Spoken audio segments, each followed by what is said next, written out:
Hello guys, welcome back to my channel. So आज जिस book की हम बात कर रहे हैं उस बुक का नाम है beautiful venom by Rina Kent.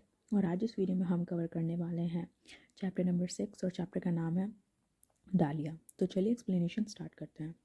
डालिया का खौफ और केन का बदला रूप डालिया के दिल के एक पल के लिए रुक गया और उसकी उंगलियां ठंड से जम गईं जब एक कपकपी ने उसे जकड़ लिया। वो गीली ज़मीन को अपने नाखूनों से खुरचने लगी क्योंकि केन का वजन उसकी पूरी तरह पीठ पर था, एक भारी दीवार की तरह जो उसे दबा रही थी। हवा में सेडारवुड और सिट्रस की हल्की खुशबू थी, पर डालिया को कोई सुकून महसूस नहीं हो रहा था। उसका शरीर अकड़ गया और डर ने उसकी सांसें रोक ली। डालिया को रियलाइज़ हुआ कि ये वो केन नहीं है जिसे वो जानती थी। ये वाइपर्स का कैप्टन, वो फिलान्थ्रोपिस्ट नहीं था, बल्कि ये केन डेवनपोर्ट था, वैनकॉर का एक खतरनाक मेंबर। उसका मास्क और उसकी गहरी अजनबी आवाज़ उसे किसी शिकारी जैसा दिखा रही थी। जब डालिया ने कांपते हुए उसका नाम लिया तो केन ने उसके होठों पर उंगली रख कर उसे चुप करा दिया और कहा, मेरा नाम मत लो। वायलेंस और टेंशन। केन ने अचानक डालिया को पलट दिया और उसके लेग्स के बीच सेटल हो गया। उसने डालिया की शर्ट और इनर को बीच से फाड़ दी, जिससे वो ठंड और शर्म से जम गई। पहले तो डालिया हैरान थी, पर फिर उसे गुस्से ने उसकी जगह ली। वो चिल्लाई, तुम ये क्या कर रहे हो? पर केन पर कोई असर नहीं हुआ। वो बड़े आराम से अपनी बेल्ट खोलने लगा। डालिया ने लड़ने की कोशिश की, उसे लात मारी, नाखून मारे, यहाँ तक कि उसके बाल भी खींचे, पर केन एक इंच भी नहीं हिला। जब डालिया ने उसे थप्पड़ मारा तो बदले में केन ने उसे इतनी ज़ोर से बैकहैंड मारा कि उसका सिर चकराने लगा। केन ने ठंडे लहजे में वार्निंग दी, अगली बार कुछ करने से पहले सोचना, क्योंकि मैं तुमसे ज़्यादा ताकतवर हूँ। एक खौफनाक मोड़।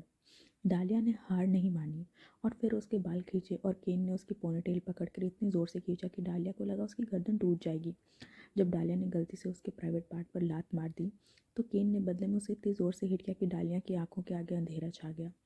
पर सबसे अजीब और खौफनाक बात यह थी कि उस दर्द के बावजूद डालिया का शरीर अलग तरह से रिएक्ट करने लगा, जो उसे और भी ज़्यादा परेशान कर रहा था। केन ने उसके लेग्स को फोर्स से अलग किया और उसे ज़मीन पर दबा दिया। डालिया को समझ आ गया था कि केन डेवनपोर्ट कोई इंसान नहीं, बल्कि एक इंसेन मॉन्स्टर है जो उसे पूरी तरह तबाह कर सकता है। क्या केन ने डालिया के बचे खुचे कपड़े भी हटा दिए और उसे अपनी तरफ खींचा। डालिया ने गिड़गिड़ाते हुए उसे रोकने की कोशिश की, पर केन ने उसके हाथ झटक दिए और ज़मीन पर दबा दिए। उसने साफ कह दिया कि डालिया की बातों का उस पर कोई असर नहीं होगा। केन ने उसे एक खौफनाक चॉइस दी, या तो वो उसे अब्यूज़ और ह्यूमिलेट होने दे या फिर रेड सेफ वर्ड बोलकर पीछे हट जाए। डालिया जानती थी कि अगर उसने रेड बोला तो वो कॉलेज और वायलेट के हमले का सच ढूंढने का मौका हमेशा के लिए खो देगी। इसलिए उसने खुद को तैयार किया और रिज़ाइन टोन में कहा, जो चाहे करो, दर्द और कंट्रोल। केन ने बिना किसी प्रोटेक्शन या नरमी के डालिया के अंदर थ्रस्ट किया। डालिया दर्द से चीख उठी। उसका शरीर इतना टाइट था कि उसे लगा कि उसकी पीठ टूट जाएगी। उसने अपने होठों को काट लिया ताकि रेड उसके मुंह से ना निकल जाए।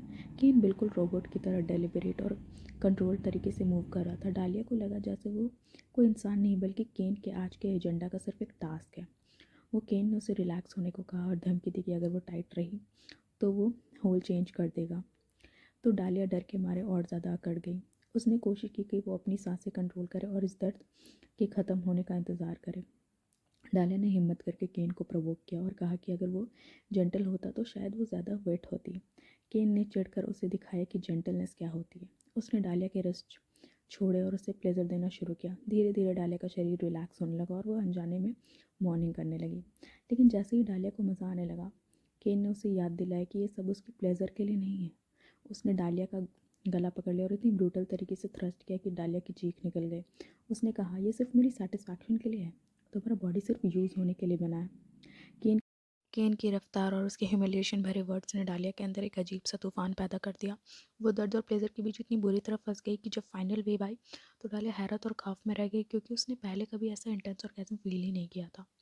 क्या डालिया को समझ नहीं आ रहा था कि उसके साथ क्यों हो रहा है। पहली बार स्क्वर्ट करने के बाद उसका सर चकराने लगा और वो ऑर्गेज़म के इलेक्ट्रिक वेव्स में खो गई, पर केन ने उसे कोई सुकून नहीं दिया। उसने डालिया को पलटकर उसके स्टमक के बल कर दिया और उसकी पीठ को ऊपर उठाया। केन ने उसके ऐस पर इतने ज़ोर ज़ोर से थप्पड़ मारे कि डालिया दर्द से रोने लगी। पर सबसे डरावनी बात यह थी कि उसके दर्द के साथ उसे एक अजीब सा सुकून भी मिल रहा था। वो स्टॉप चिल्लाई, पर केन ने कहा, ब्रेक फॉर मी, मुझे दिखाओ तुम एक गंदी की तरह कैसे बिखर जाती हूँ। Limitless aggression.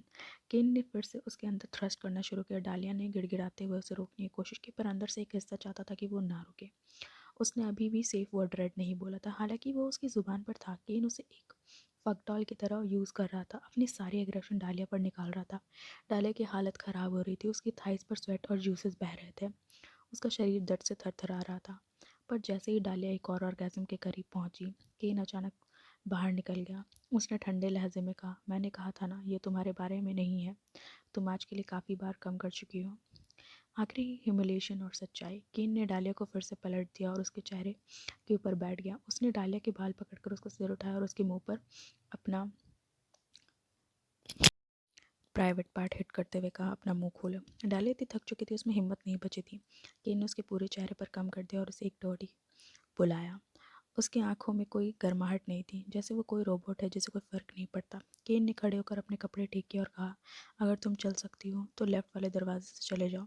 जैसे ही वो गया, डालिया की नज़र ऊपर एक ब्लिंकिंग रेड लाइट पर पड़ी।